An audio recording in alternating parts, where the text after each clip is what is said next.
বাংলাদেশে যেমন ধর্মকে নিয়ে রাজনীতি করা হয়, ঠিক তেমনি আমাদের এই মহান মুক্তিযুদ্ধকে নিয়েও রাজনীতি করা হয়, সেটি আমরা সকলেই জানি।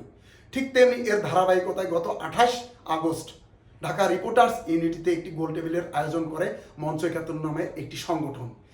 এই আয়োজনের প্রধান অতিথি হিসেবে রাখা হয়েছিলেন গণফোরামের ডক্টর কামাল হোসেনকে, অথচ এই ডক্টর কামাল হোসেন নিজেও জানেন না তাকে প্রধান অতিথি হিসেবে রাখা হয়েছে। গুটি কয়েক মুক্তিযোদ্ধাদেরকে নিয়ে মুক্তিযুদ্ধর চেতনাকে বিক্রি করে অসৎ উদ্দেশ্য হাসিলের চেষ্টায় সেখানে যে গোল টেবিলের আয়োজন করা হয়েছিল এটি সুস্পষ্ট প্রমাণিত, এটি আমার কাছে মনে হয়েছে। অবশ্য এটি আপনারা নিজেরাও জানেন।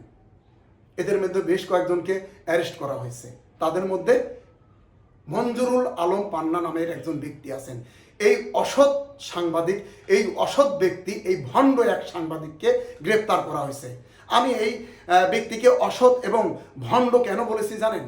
বিগত ১.৫ বছরে তিনি যেইভাবে তার ইউটিউব চ্যানেলে মিথ্যা প্রোপাগান্ডা প্রচার করেছেন, শুধুমাত্র তার সেই বিষয়গুলোকে কেন্দ্র করেই তাকে আমি অসৎ একজন ব্যক্তি, অসৎ একজন সাংবাদিক হিসাবে ট্রিট করি। অ্যারেস্ট করার পরে এই মঞ্জুরুল ইসলাম পান্না কিছু তার অ্যাক্টিভিটিস আমরা দেখেছি। তার এই অ্যাক্টিভিটিসের মধ্যে আমার কাছে মনে হয়েছে যে তিনি নিজেকে একজন হিরোইজম হিসাবে দেখানোর চেষ্টা করেছেন। এই অসৎ ব্যক্তি, এই ভণ্ড, এই অসৎ সাংবাদিক মঞ্জুরুল ইসলাম পান্না।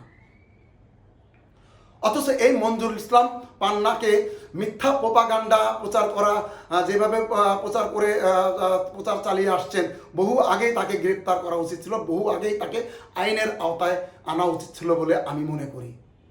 এই মঞ্জুরুল ইসলাম পান্নার তার ভিডিও টাইটেলে, ভিডিও ক্যাপশনে তিনি এমনভাবে টাইটেলগুলো লেখেন, যেমন তিনি লেখেন যে দর্শক, আগামীতে 3 দিনের মধ্যে কি হতে চলেছে, আগামী 5 দিনের মধ্যে দেশে একটি গৃহযুদ্ধ লেগে যাচ্ছে, ডিজিএফআইয়ের মধ্যে গন্ডগোল লেগে যাচ্ছে, সেনাপ্রধানদের মধ্যে অস্থিরতা শুরু হয়েছে। মানে এই ধরনের যে একটা প্রোপাগান্ডা ছাড়িয়ে দেশের মধ্যে একটি বিশৃঙ্খলার চেষ্টা, সেটি স্পষ্ট। তিনি একজন দেশদ্রোহী সাংবাদিক, তাকে অনেক আগেই এই আইনের আওতায় আনা উচিত ছিল। তিনি তার ভিডিওতে দেখি, তার কমেন্টে আমি দেখি বেশ কিছু ভিউয়াররা তাকে কমেন্ট করেন সময়ের সাংবাদিক, সময়ের সাহসী সাংবাদিক, সত্যের সাংবাদিক, এই হিসাবে ট্রিট করেন।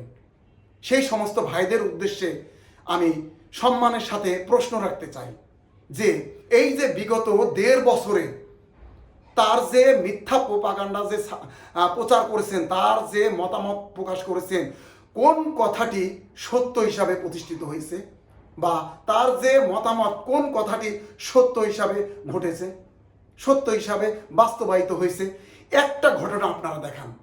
আপনাদের প্রতি সম্মান রেখেই বলছি, আপনারা একটা ঘটনা আপনারা সত্য হিসাবে যে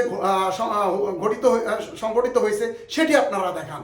আমার এই কমেন্টস বক্স সবার জন্য উন্মুক্ত আছে।